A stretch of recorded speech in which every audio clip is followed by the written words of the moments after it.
चलते हैं आगे। यूनिफॉर्मली चार्ज इनफाइनाइट वायर नहीं, इनफाइनाइट डिस्क या infinite sheet. Uniformly charge infinite sheet, इसका फील्ड अब हम लोग देखने वाले हैं। ठीक है, ये वाला जो एग्जांपल है ये हो गया प्लेनर सिमेट्री का एग्जांपल। प्लेनर सिमेट्री मतलब इस बार हम लोग सेम मैग्नीट्यूड वाले पॉइंट्स को, मतलब जहां पर फील्ड का मैग्नीट्यूड सेम है, उन सबको ज्वाइन करेंगे तो जो सरफेस बनेगा वो एक प्लेनर सरफेस बनेगा, एक शीट जैसा सरफेस तैयार होगा। ठीक है, तो ये हुआ प्लेनर सिमेट्री का मतलब। इनफाइनाइट शीट है, कुछ इस प्रकार का है, देखो ये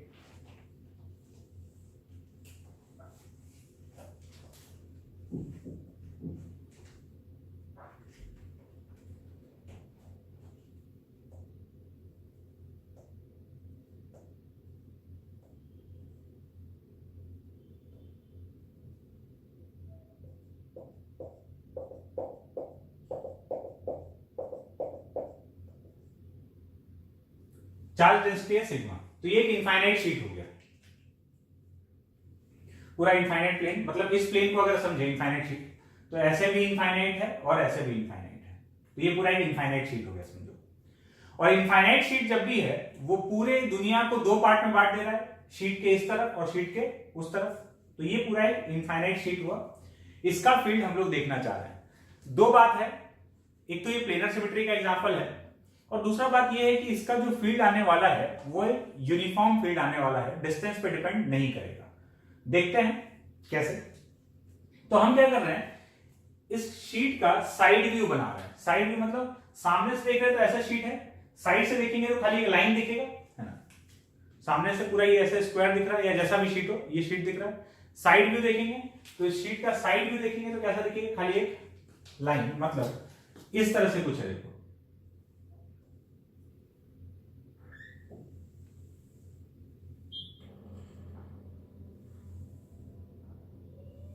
ये हो गया शीट। दिखने में वायर जैसा दिख रहा है बट ये वायर नहीं है, ये शीट है। इस प्लेन में रखा हुआ है ऐसे परपेंडिकुलर टू द बोर्ड। तो ये पूरा इनफाइनाइट शीट हो गया, ऐसे भी इनफाइनाइट है और इस तरह से भी इनफाइनाइट है। तो ये पूरे दुनिया को दो पार्ट में बांट दिया, एक इधर और एक इधर। इस इनफाइनाइट शीट का charge per unit area sigma हम लोग को दिया हुआ है। अब सबसे पहले तो ये है कि हमको फील्ड का सिमेट्री देखना होगा।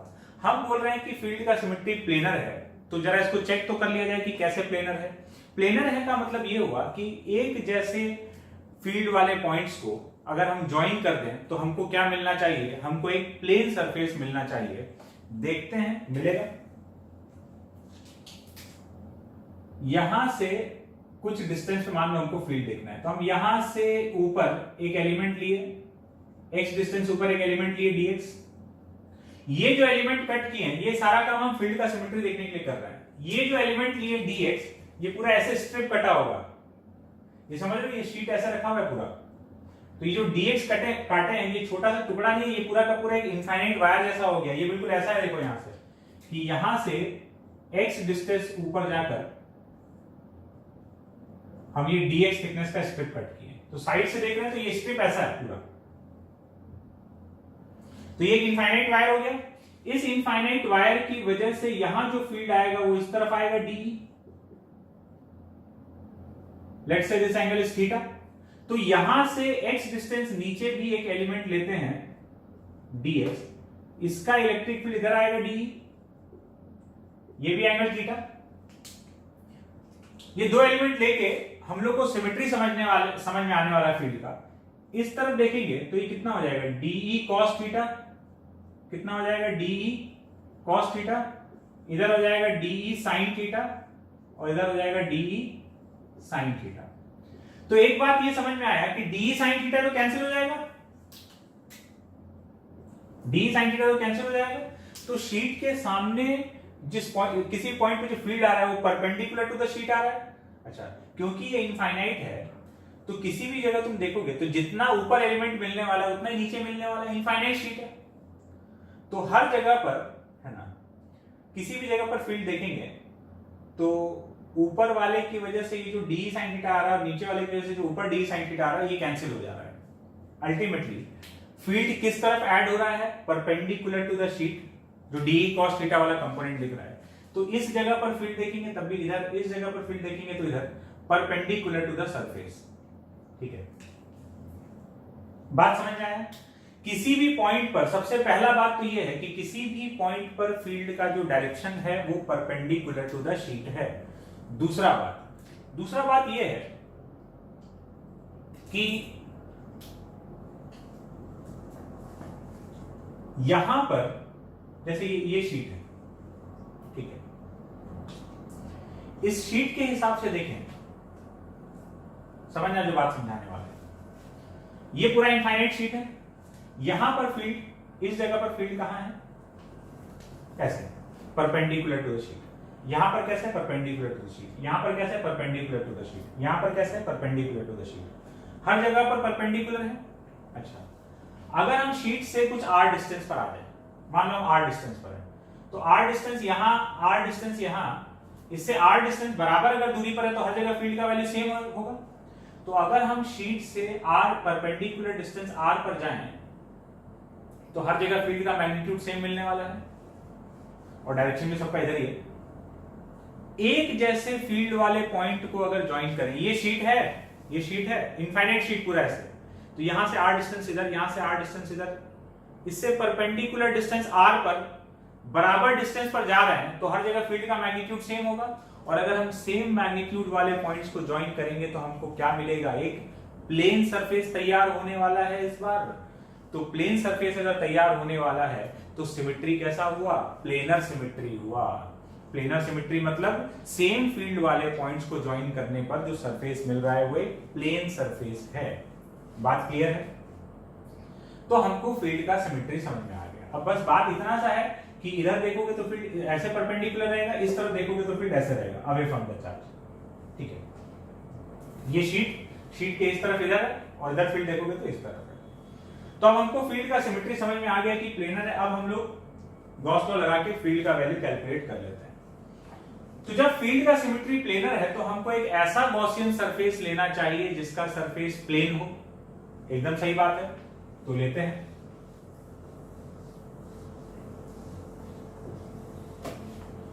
ऐसा गॉसियन सरफेस जो प्लेनर है,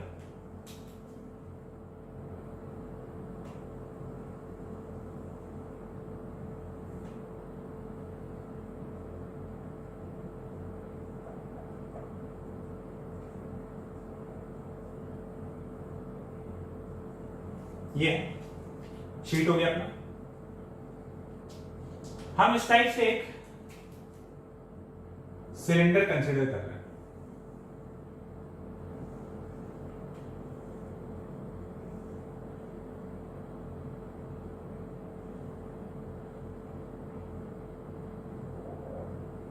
ये हम एक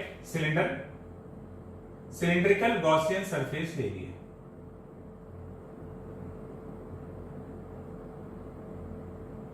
ऐसे डॉटेड डैश वाली लाइन से बनाते हैं इसलिए ऐसा मिटा दिया। अब तुम बोलोगे कि सर ये तो चीटिंग है। अभी अभी आप बोल रहे थे कि जैसा सिमेट्री होता है उस टाइप का गॉसियन सरफेस लिया जाता है, और अभी अभी आप बताए कि यहां तो प्लेनर सिमेट्री है और हम लोग ऐसा गॉसियन सरफेस लेंगे जो प्लेन हो, जिसका सरफेस प्लेन हो। और ऐसा बोल के और हम अगले ही मोमेंट पर क्या ले लिए, सिलेंडर। तो गड़बड़ हो गया? नहीं हुआ। बात समझना, हम जो गॉसियन सरफेस लिए हैं वो प्लेनर ही लिए हैं। कैसे? देखो, यहां पर जो इलेक्ट्रिक फील्ड होगा वो इधर, इस जगह इलेक्ट्रिक फील्ड ऐसे, इस तरह से इलेक्ट्रिक फील्ड कहीं भी देखेंगे तो ये डायरेक्शन है। देखो, ये जो सिलेंडर लिए ना, ये जो इसका सिलेंड्रिकल सरफेस है, जो कर्व सरफेस है, क्या इससे कोई भी फ्लक्स पास होगा? नहीं, क्योंकि फील्ड तो इस तरह से या इस तरह से, इस वाले सरफेस से कोई भी फ्लक्स पार नहीं होने वाला। और जिससे फ्लक्स पार हो रहा है, इन दो ढक्कनों से जो फ्लक्स पास हो रहा है, ये दोनों ढक्कन तो प्लेनर है। हमको गॉसियन सरफेस के इस पार्ट से मतलब है, क्योंकि ये तो अपना फ्लक्स में कंट्रीब्यूट कर ही नहीं रहा। जैसे जब वायर के हम लोग बात कर रहे थे, ऐसा सिलेंडर लिए थे तो हमको सिलिंड्रिकल गॉसियन सरफेस लेना था, तो ये दोनों तो प्लेनर था, लेकिन इन दोनों से इस पार्ट से और इस पार्ट से तो फ्लक्स जा ही नहीं रहा था ना, तो इसलिए ये अपने सरफेस का हिस्सा ही नहीं था, या इससे हम लोग को मतलब ही नहीं था। तो वैसे यहां पर देखने में तो सिलेंडर लिए, लेकिन एक्चुअली में प्लेनर है। हमको जिस सरफेस से मतलब है, जिससे फ्लक्स पास हो रहा है, वो कैसा है शेप में। अब कोई इसकी जगह ऐसे क्यूब भी ले सकता था, ऐसे बॉक्स टाइप का है ना, ऐसा ले लेता, और यहां ये शीट ऐसे पार हो रहा है, इससे और इससे फ्लक्स पास होता है, इधर ऐसे इधर ऐसे। ये वाला जो सरफेस है इधर वाला, ये सब कैसा है, इससे कोई मतलब है ही नहीं। क्यों? क्योंकि इससे फ्लक्स पास नहीं होना है। ये तुम प्लेनर लो, नॉन प्लेनर लो, ये कैसा लो, उससे कोई फर्क नहीं पड़ रहा है। सिलेंड्रिकल ले लो, ये दो जो सरफेस जिससे फ्लक्स पास हो रहा है वो प्लेन है। तो जैसे ये रहता, तो ये जो सराउंडिंग ऐसे सरफेस है, इससे तो कोई फ्लक्स पास हो ही नहीं रहा है, इससे और इससे हो रहा होता, वो दोनों प्लेनर है। बात समझ में आया? तो हम जो यहां गॉसियन सरफेस लिए हैं वो प्लेनर ही लिए हैं। इस फोटो को हटाते हैं,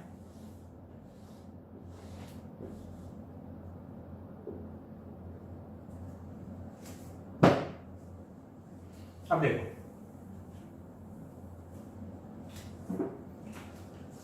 तो ये अपना हम लोग स्टेप कर चुके हैं, फील्ड का सिमेट्री देख चुके हैं, सिमेट्री के हिसाब से गॉसियन सरफेस कंसीडर कर लिए। अब यहां जो एरिया वेक्टर लेंगे, ये एन कैप इधर, इधर एन कैप इधर, तो यहां तो सीधा सा बात है, सपोज इस ढक्कन का एरिया ए है, ये जो सर्कुलर क्रॉस सेक्शन है इसका एरिया अगर ए है, ये इस ढक्कन का सारा पॉइंट यहां से बराबर डिस्टेंस पर है, तो इसके तो हर पॉइंट पे ई का वैल्यू सेम होगा। तो जब हम ये integral E dot DS calculate करेंगे तो हम लोग सीधा ही लिख देंगे, या तो देखो ये पूरा प्रोसेस करो कि भाई ई और डीएस, यहां जो हम लोग ये डीएस लिए हैं, एरिया वेक्टर इधर हो गया, ई और एरिया वेक्टर के बीच का एंगल कितना है 0, ई और एरिया वेक्टर के बीच का एंगल कितना है 0। फिर ई को इंटीग्रेशन से बाहर निकालो, या सीधा ही लिख सकते हो, इस पूरे हर जगह पर ई का वैल्यू सेम है, तो इससे कितना फ्लक्स पास हुआ ई इंटू ए, और उससे भी कितना फ्लक्स पास हुआ ई इंटू ए, ई इंटू ए इंटू कॉस थीटा। ई और इलेक्ट्रिक फील्ड इस पूरे में हर पॉइंट पे सेम है, तो सीधा इससे कितना फ्लक्स पास हो गया ई इंटू एरिया, और उससे कितना फ्लक्स पास हो गया ई इंटू एरिया, तो 2EA के बराबर। नहीं तो तुम ऐसे लिखोगे कि integral E into DS, theta 0 है तो cos 0 1, फिर ये भी r डिस्टेंस पर है, ये भी r डिस्टेंस पर है, तो यहां पूरे में e का वैल्यू, यहां पूरे में e का वैल्यू सेम है, तो e का वैल्यू हर जगह सेम है, तो इंटीग्रेशन से बाहर आ गया, अंदर बचा इंटीग्रल ds, और इंटीग्रल ds किसके बराबर होगा 2a के बराबर होगा, a ये वाला और a ये वाला, तो e इंटू 2a। ये हो गया फ्लक्स का वैल्यू ना। क्यू इन लिखते हैं, क्यू इन का वैल्यू, तो क्यू इन कितना है देखो, ये जो सिलेंडर जब ऐसे जा रहा है ना, तो इस डिस्क में से, इस शीट में से कितना पोर्शन कट कर रहा है, एक सर्कुलर डिस्क कट करेगा, ठीक है। ये जो पार हुआ, ये जो सिलेंडर इस शीट से पार हुआ, तो इस सिलेंडर के अंदर इस शीट का ऐसे एक डिस्क बन रहा होगा, सर्कुलर डिस्क, तो इसके अंदर कितना चार्ज है, इसका एरिया तो ए हो गया, ये जो डिस्क बन रहा है, और चार्ज डेंसिटी है सिग्मा, तो Q in is equals to sigma into A, कितना चार्ज हो गया। तो इलेक्ट्रिक फील्ड अगर चाहिए, एलएचएस का वैल्यू हो गया ई इंटू 2a, और आरएचएस का value Q in by epsilon not. बात क्लियर हुआ? ये जो डिस्क आ रहा है इसके अंदर, डिस्क का एरिया ए है, तो charge density, charge per unit area into area कर दिए, तो क्यू इन आ गया, ए से ए समाप्त, और इलेक्ट्रिक फील्ड का वैल्यू आ गया सिग्मा बाई 2 एप्सिलॉन नॉट, ठीक है, सिग्मा बाई 2 एप्सिलॉन नॉट। पहली बात तो ये है कि ये सिग्मा बाई 2 एप्सिलॉन नॉट आया, तो यहां से ये डिस्टेंस अगर r है, सपोज अगर ये डिस्टेंस r है, ये डिस्टेंस r है, तो पहली बात तो ये इलेक्ट्रिक फील्ड r से इंडिपेंडेंट है, मतलब ये यहां होता चाहे यहां होता चाहे यहां होता, इलेक्ट्रिक फील्ड का वैल्यू r पर डिपेंड नहीं कर रहा है, तो इनफाइनाइट शीट का इलेक्ट्रिक फील्ड यूनिफॉर्म होता है। मतलब ये दीवार जो है पूरा, ये समझ लो कि ये पूरा प्लेन एक इनफाइनाइट शीट है। तो इस पूरे इनफाइनाइट शीट पे यहां देख ले, यहां देख ले, यहां देख ले, यहां देख ले, यहां इसके सामने किसी भी पॉइंट पर देख लो इलेक्ट्रिक फील्ड का magnitude sigma by 2 epsilon naught और direction perpendicular to the plane. मतलब इनफाइनाइट शीट का इलेक्ट्रिक फील्ड यूनिफॉर्म होता है। एक बार और यूनिफॉर्म इलेक्ट्रिक फील्ड आया है, कहां पर आया है? थोड़ी देर पहले ही आया था। यूनिफॉर्मली चार्ज्ड स्फीयर के अंदर जो स्फेरिकल कैविटी है उसका भी फील्ड यूनिफॉर्म होता है। आते हैं इसमें। तो इलेक्ट्रिक फील्ड हो गया सिग्मा बाई 2 एप्सिलॉन नॉट, ठीक है। अब एक बात को समझना है, क्या है कि ये जो शीट है, इस शीट के चार्ज एक तरफ हम लोग कंसिडर किए हैं। ऐसा भी तो हो सकता है ये जो शीट है, ये शीट दिख रहा है ना, ये शीट है, इधर भी चार्ज डेंसिटी हो और इधर भी चार्ज फैला हो। तो इधर भी चार्ज डेंसिटी सिग्मा और इधर भी चार्ज डेंसिटी सिग्मा। अगर ऐसा होगा, दोनों तरफ चार्ज होगा, तो फिर इधर भी चार्ज है और इधर भी चार्ज है, तो सिग्मा इंटू ए इधर का चार्ज और सिग्मा इंटू ए इधर का चार्ज, फिर ये क्यू इन सिग्मा ए नहीं होगा, कितना हो जाएगा? ट्वाइस ऑफ सिग्मा ए। तो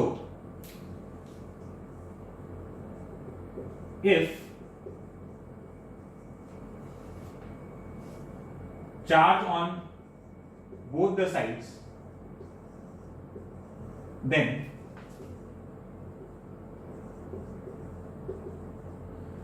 charge on both the sides, अगर दोनों साइड्स पे चार्ज है तो फिर Q इन का वैल्यू हो गया सिग्मा इंटू 2a।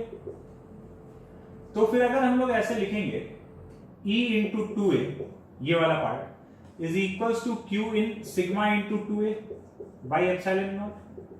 तो electric field is equals to sigma by epsilon naught. इस वाले फील्ड का डबल आ जाएगा। तो इनफाइनाइट शीट का फील्ड या तो सिग्मा बाई 2 एप्सिलॉन नॉट या सिग्मा बाई एप्सिलॉन नॉट होगा। डिपेंड करता है कि खाली एक साइड में चार्ज है या दोनों साइड में चार्ज है। दो साइड में चार्ज है तो दो शीट की तरह हो गया, हर एक शीट की वजह से sigma by 2 epsilon not, sigma by 2 epsilon naught, तो मिलके कितना हो गया? Sigma by epsilon naught. तो ये लिखना है या ये लिखना है, ये डिपेंड करता है कि शीट एक तरफ चार्ज है या दोनों साइड से चार्ज है। अब सवाल ये आता है कि हमको कैसे पता चलेगा कि शीट एक साइड से चार्ज है कि दोनों साइड से चार्ज है? तो ये ऐसे पता लगेगा, देखो क्वेश्चन के लैंग्वेज में काफी सारा बात कहा जाता है जो हम लोग को पता होना चाहिए कि ये उसका बताने का तरीका है। जैसे वो कई सारा बात लैंग्वेज के टर्म्स में बता देता है। सपोज जैसे यहां पर अगर बात करें, अगर तुमको बोलता है ना कि शीट इज नॉन कंडक्टिंग, अगर ये वर्ड होता है शीट के लिए नॉन कंडक्टिंग, इसका मतलब ये है कि चार्ज खाली एक साइड में है। एक साइड में है तो इलेक्ट्रिक फील्ड का value sigma by 2 epsilon naught. और अगर ये बोल देता है कि शीट कंडक्टिंग है, टर्मिनोलॉजी समझा रहे हैं, कंडक्टिंग शीट अगर बोल देता है इसका मतलब ये हुआ कि चार्ज, अगर क्वेश्चन में ऐसा बोल दिया कंडक्टिंग शीट है, इसका मतलब दोनों साइड चार्ज है और इलेक्ट्रिक फील्ड कितना हो जाएगा? Sigma by epsilon naught. और अगर कुछ नहीं बोला है, ना तो वो ये बोल रहा है कि कंडक्टिंग है और ना ही ये बोल रहा है कि नॉन कंडक्टिंग है, सीधा सीधा खाली बोल रहा है कि a sheet of charge density इतना, इसका मतलब बाय डिफॉल्ट वो नॉन कंडक्टिंग है। बात क्लियर है? कुछ नहीं दिया है कंडक्टिंग है कि नॉन कंडक्टिंग है, तो by default sheet is non conducting. ठीक है, कंडक्टिंग होगा तो बोलना पड़ेगा अलग से। तो बात क्लियर है? अगर नॉन कंडक्टिंग है तो एक साइड में चार्ज मान लेंगे और कंडक्टिंग है तो दोनों साइड में। कुछ नहीं बोलेगा तो बाय डिफॉल्ट नॉन कंडक्टिंग है, मतलब एक साइड में चार्ज। तो ये हो गया इनफाइनाइट शीट का इलेक्ट्रिक फील्ड, और ये यूनिफॉर्म इलेक्ट्रिक फील्ड होता है। तो ये अपना अलग अलग टाइप का सिमेट्री हो गया, spherical symmetry, cylindrical symmetry, planar symmetry, है ना। सब में एक बात कॉमन है। स्टेप क्या था अभी तक तो रट चुका होगा, अगर तुम इतनी बार सुन रहे हो तो रटा गया होगा। स्टेप क्या है कि सबसे पहले फील्ड का सिमेट्री देखो, और फील्ड का सिमेट्री देखते हुए अकॉर्डिंग टू सिमेट्री एक गॉसियन सरफेस ले लो। जैसा सिमेट्री वैसा गॉसियन सरफेस। फिर गॉस लॉ का left hand side LHS calculate करो और उसमें तुमको दो चीज दिखेगा कि हर बार तुम्हारा E और DS के बीच का एंगल 0 बन रहा होगा, तो E dot ds E into ds में कन्वर्ट हो जाएगा और उसके बाद E का वैल्यू हर जगह सेम होगा तो वो इंटीग्रेशन से बाहर निकल जाएगा और इंटीग्रल ds बचेगा जो कि उस सरफेस का एरिया हो जाएगा। एकदम रटा रटा स्टेप होना चाहिए। तो हर बार सेम ही चीज कर रहे हैं और फिर Q इन लिखो, दोनों को बराबर कर दो। बात क्लियर है? हटाएं इसको।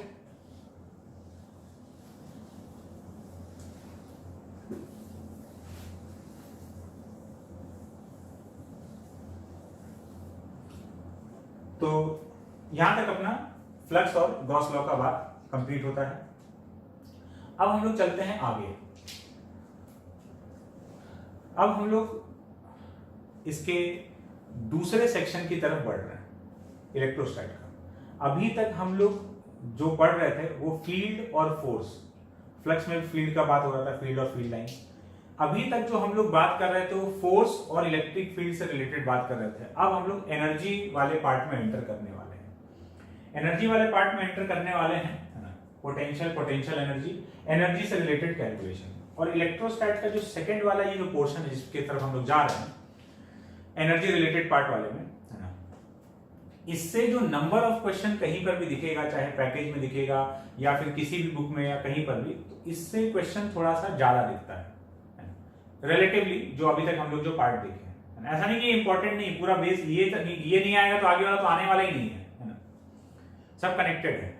बट रिलेटिवली अगर कंपेयर किया जाए कि ज्यादा क्वेश्चन किससे बन सकता है या किससे पूछा जा सकता है, तो इधर वाले पार्ट से ज्यादा, ये नहीं कि सारा उसी से बन रहा है। ऐसा समझ लो कि इससे 40% बन सकता है तो उससे 60% बन सकता है। तो हेडिंग डालते हैं हम लोग, पोटेंशियल एनर्जी।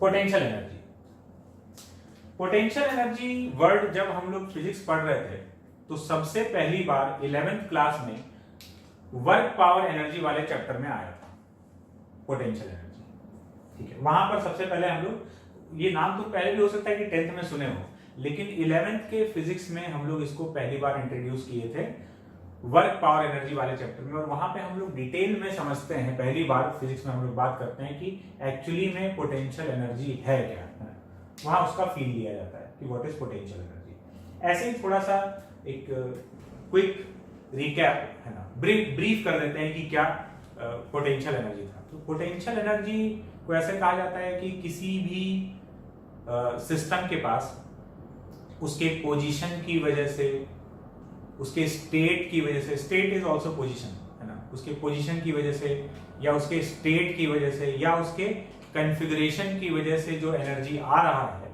उसको हम लोग पोटेंशियल एनर्जी कहते हैं। किसी के कॉन्फ़िगरेशन में चेंज होने से अगर कोई एनर्जी बदल रहा है तो कौन सा एनर्जी बदल रहा होगा? पोटेंशियल एनर्जी बदल रहा होगा। तो किसी भी चीज के पास उसके पोजीशन की वजह से, उसके स्टेट की वजह से, उसके कॉन्फ़िगरेशन की वजह से जो एनर्जी आता है या जिस एनर्जी में बदलाव होता है वही एनर्जी पोटेंशियल एनर्जी कहलाता है। जैसे ये ऑब्जेक्ट यहां पर है, ये इसका एक पोजीशन है, इसको हम यहां से उठाकर यहां रखें। हम क्या किए? हम इसके पोजीशन में बदलाव किए हैं। पोजीशन में बदलाव किए, कुछ बढ़ा। अब हमको पता है कि यहां और यहां के कंपैरिजन में कहां इसके पास ज्यादा एनर्जी? यहां पर। इसका पोटेंशियल एनर्जी यहां पर ज्यादा है। कौन सा एनर्जी बढ़ गया? पोटेंशियल एनर्जी बढ़ गया। या कौन सा एनर्जी चेंज हो गया? पोटेंशियल एनर्जी चेंज हो गया। जैसे दूसरा बात, स्प्रिंग है, स्प्रिंग ऐसे है, फिर हम उसको ऐसे पकड़ के खींचे, इतना खींच दिए, हम उसके कॉन्फ़िगरेशन में चेंज कर दिए, है ना, शेप साइज में बदलाव आ गया। तो शेप साइज में बदलाव आ गया तो उसके पास एक एनर्जी स्टोर हो गया है ना। जब छोड़ेंगे तब समझ में आएगा हाँ इसके पास एनर्जी था, आके कस के ऐसे आएगा। उसके साथ किसी ब्लॉक को अटैच कर दो तो उसको खींच के काइनेटिक एनर्जी दे देगा। तो स्प्रिंग को जब हम यहां से यहां लेकर गए हैं तो इसके शेप साइज या कॉन्फ़िगरेशन में चेंज आया है, और चेंज आया है तो उसके पास एक एनर्जी स्टोर हुआ है। वो कौन सा एनर्जी है? वो एनर्जी पोटेंशियल एनर्जी है। ये तो हुआ फीलिंग वाला बात, एहसास वाला कि भाई पोटेंशियल एनर्जी क्या होता है ना। लेकिन इससे काम नहीं चलता है। कैलकुलेशन का बात जब आता है तो इससे काम नहीं चलता है। ये तो खाली फील लेने के लिए कि अच्छा पोटेंशियल एनर्जी का मतलब क्या है। हम रबर का ये रबर बैंड जो रहता है उसको ऐसे खींचे, पहले नॉर्मल स्टेट में था, उसको खींचे, तो एनर्जी है ये बात मानना पड़ेगा। क्यों? क्योंकि जैसे ही हम यहां से छोड़ेंगे, आके सट से मेरे हाथ में लगेगा और हमको चोट लगने वाला है, तब हम पहले भले ही ना माने हो, लेकिन चोट लगने के बाद मान जाएंगे कि हाँ एनर्जी तो था वहां पर, मानना पड़ेगा। उसके बाद तो अब सबूत तो सामने है मिलॉर्ड। तो एनर्जी जो शेप, साइज में, कॉन्फ़िगरेशन में, स्टेट की वजह से, पोजीशन की वजह से जो एनर्जी आ रहा है या चेंज हो रहा है, दैट इज पोटेंशियल एनर्जी। ये तो फील वाला बात हो गया।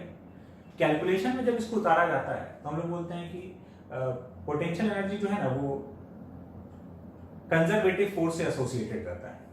तो उसको ऐसे बोला जाता है कि negative of work done by conservative force is equal to change in potential energy. ये डेफिनेशन अभी भी लिख लोगे तुम यहां पर, लिखो negative of work done by conservative force is equal to change in potential energy। मतलब negative of work done by conservative force is equal to change in potential energy। delta U is equals to minus WC। ये वो वाला equation है जो कि actually में जिससे कि कैलकुलेशन हम लोग कर पाएंगे, जो कि अपने काम आएगा, है ना। मैथमेटिकल कैलकुलेशन तो इसी से चलने वाला है। वो जो था कि भाई shape, size, configuration, state, position, ये इसकी वजह से जो एनर्जी आता है ये खाली फील लेने के लिए, पोटेंशियल एनर्जी को महसूस करने के लिए कि पोटेंशियल एनर्जी है क्या चीज। ये हो गया। अब इलेक्ट्रोस्टैट में जो सबसे छोटा सिस्टम पॉसिबल हो सकता है वो दो चार्जेस का सिस्टम, दो charges Q1 Q2 separated by some distance r, ये एक स्मॉलेस्ट पॉसिबल सिस्टम हो सकता है। इसके बाद तुम इसमें 3 चार्ज कर दो, 4 कर दो, 5 कर दो, तो सिस्टम बढ़ते जाएगा। इसका जो पोटेंशियल एनर्जी होता है वो होता है K Q1 Q2 by R, जिसमें कि Q1 और Q2 को प्रॉपर साइन के साथ में रखना है। अगर ये पॉजिटिव है तो पॉजिटिव साइन के साथ में, नेगेटिव है तो नेगेटिव साइन के साथ में। जब भी हम पोटेंशियल एनर्जी लिख रहे होंगे तो चार्जेस को विथ साइन रखना है। सवाल ये आता है कि सर ये वाला पोटेंशियल एनर्जी आया कहां से? तो हम लोग इसको डिराइव करेंगे, ये आया है यहां से, है ना। पोटेंशियल एनर्जी से रिलेटेड कुछ भी कैलकुलेशन करना, यही इक्वेशन है। Negative of work done by conservative force is equal to change in potential energy. करके देखते हैं। देखो, negative of work done by conservative force, conservative force जो वर्क करेगा, यहां कंजर्वेटिव फोर्स कौन है? Electrostatic force. अच्छा, इलेक्ट्रोस्टैटिक फोर्स जो है वो कंजर्वेटिव फोर्स होता है। ग्रेविटेशनल फोर्स भी कंजर्वेटिव है, और जितना कंजर्वेटिव फोर्सेस है उसी के लिए पोटेंशियल एनर्जी डिफाइन होता है। तो कंजर्वेटिव फोर्स जो वर्क कर रहा है उसका negative is equal to change in potential energy. तो कंजर्वेटिव फोर्स क्यों वर्क कर रहा है? इस सिस्टम को जब बनाया गया होगा, है ना, ये सिस्टम जब कंस्ट्रक्ट किया जा रहा था तो उस दौरान कंजर्वेटिव फोर्स के द्वारा कुछ वर्क हुआ है, तो वो जो वर्क हुआ है उसी का नेगेटिव यहां पर चेंज इन पोटेंशियल एनर्जी के बराबर है। कैसे कंस्ट्रक्ट हुआ? तुम सोचोगे सर ये कैसे बना? तो देखो सिस्टम कैसे बना, तो हम लोग बनाते हैं। पूरी दुनिया में, पूरे यूनिवर्स में कुछ नहीं, खाली दुनिया, एकदम प्लेन। हम इंफिनिटी पर गए, एक चार्ज Q1 को उठाकर लाकर यहां रख दिए। हम ये सिस्टम तैयार कर रहे हैं, समझना। इसको इंफिनिटी से लाकर यहां रखने में हमको कितना वर्क करना पड़ेगा? और कुछ भी नहीं है यहां पर, तो वर्क होगा 0। इसको लाकर कोई ग्रेविटी वगैरह कुछ नहीं, पूरा दुनिया खाली है, इंफिनिटी पर गए, है ना। और वैसे भी हम लोग ग्रेविटेशनल फोर्स का बात भी नहीं कर रहे हैं, खाली इलेक्ट्रोस्टैटिक फोर्स का। वैसे पूरा दुनिया एकदम खाली है। Q1 को लाकर रखे और कोई चार्ज वगैरह यहां नहीं था, तो इस पर जो वर्क हमको करना पड़ा होगा वो है 0। क्यों? क्योंकि इसको रोकने वाला तो कोई था ही नहीं, हमको इसको धकेल के थोड़ी लाना पड़ रहा है। खाली हल्का तो छू देंगे एक बार तो चलते चलते पहुंच जाएगा। क्यों? रोकने वाला कोई है ही नहीं। तो इसको इंफिनिटी से लाकर यहां रखने में कितना वर्क करना पड़ा? 0। क्यों? क्योंकि कोई अपोज करने वाला नहीं है। फिर हम फिर से इंफिनिटी पे गए और एक दूसरा चार्ज उठाए Q2, और Q2 को लेकर आ रहे हैं। अब Q2 को लाकर रखेंगे तो Q2 को लेके आने में हमको वर्क करना पड़ेगा। क्यों? क्योंकि अब Q2 पर फोर्स लगाने वाला, उस पर अपोज करने वाला ये Q1 है। ये Q1 है यहाँ पर, जो कि इलेक्ट्रोस्टैटिक फोर्स देगा, वो देगा तो हमको भी मेहनत करना पड़ेगा। सपोज ये दोनों पॉजिटिव है, ये दोनों पॉजिटिव है, तो इलेक्ट्रोस्टैटिक फोर्स ऐसे लग रहा है F इलेक्ट्रो। तो हमको अगर इसको खींच के लाना है तो मेरे द्वारा जो फोर्स लगेगा एक्सटर्नल के द्वारा, F एक्सटर्नल इधर लगेगा। सपोज ये डिस्टेंस है, किसी टाइम पे ये x डिस्टेंस तक पहुंच चुका है, हम इसको dx और इधर लेके आए।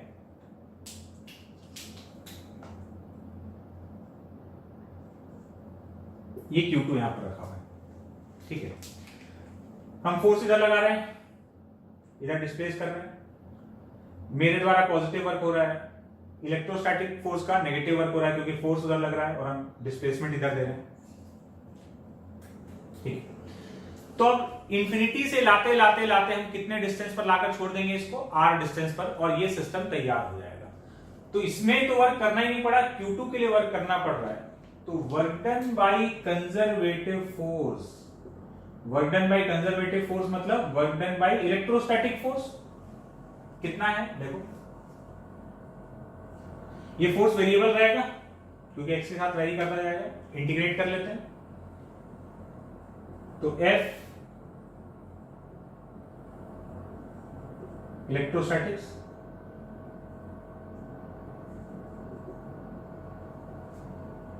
Into dx।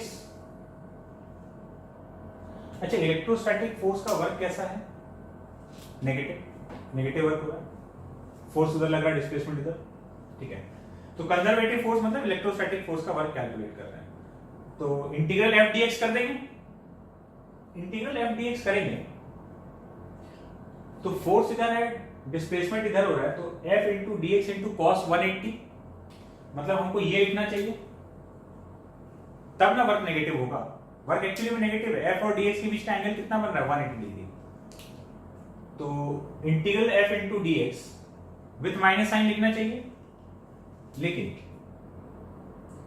अगर हम ये माइनस साइन लगा देते हैं तो ये पूरा क्वांटिटी नेगेटिव होना चाहिए था, बट नेगेटिव नहीं, पॉजिटिव हो जाएगा। अभी हम दूसरी जगह चले गए बीच में, अब हम एक कैलकुलेशन वाले पॉइंट पे बात कर रहे हैं जो तुमको आगे भी कई जगह इस टाइप के इंटीग्रेशन में सामना करना पड़ सकता है। इस टाइप का कैलकुलेशन होगा तो कई बार तुमको प्लस माइनस का गड़बड़ लग रहा होगा, तुम पहचान नहीं पाओगे कि ये गड़बड़ कहां है। हम उसी गड़बड़ की तरफ पॉइंट कर रहे हैं। देखो क्या है कि तुम एक्सपेक्ट कर रहे थे कि ये क्वांटिटी क्या होना चाहिए, भाई फोर्स उधर है, डिस्प्लेसमेंट इधर है, तो तुम F इंटू dx लिखो और माइनस लगा दिया। अब तुमको लग रहा है कि हाँ नाउ अब जो वर्क आएगा वो नेगेटिव आएगा, बट हम कह रहे हैं कि ये क्वांटिटी पॉजिटिव है। क्यों है, देखो अगर तुम माइनस नहीं लगाते ना तो ये ऑलरेडी नेगेटिव था। कैसे था, तुमको लग रहा है कि हम फोर्स का मैग्नीट्यूड लिख दिए और dx क्या लिख दिए, डिस्प्लेसमेंट का मैग्नीट्यूड लिख दिए। ये dx जो है ना, ये dx ही सारा पंगा कर रहा है। एक्चुअली में इस f इंटू dx में this dx is by default it is negative, it is negative. क्यों नेगेटिव, थोड़ी देर के लिए मान लो अगर ये नेगेटिव है, अगर ये नेगेटिव है तो ये पूरा नेगेटिव हो गया ना, अलग से तुम नेगेटिव लगा दोगे तो पॉजिटिव हो जाएगा। क्यों नेगेटिव, सवाल ये है, इसलिए नेगेटिव क्योंकि dx का मतलब क्या है, dx का मतलब है चेंज इन x, ठीक है। चेंज इन x तो मैथमेटिकल ये dx जो है, तुम हम लोग सोच रहे हैं कि dx को हमने डिस्प्लेस किया, हम उसको ले रहे हैं ना, dx इस डिस्टेंस को हम dx बोल रहे हैं। तुम्हारे और मेरे सोचने से नहीं होगा ना, ये dx आया कहां से, ये मैथ से आया है।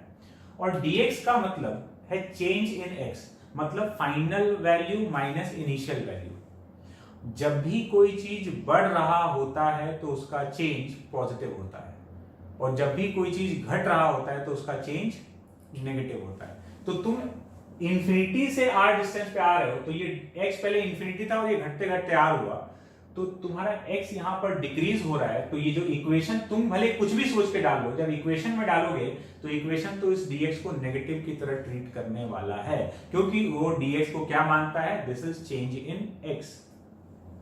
उसके हिसाब से नेगेटिव है। तो तुम बोलोगे सर इक्वेशन को कैसे पता चलेगा कि x कम हो रहा है ना, x कम हो रहा है तब ना dx नेगेटिव, और x बढ़ रहा है तो dx पॉजिटिव।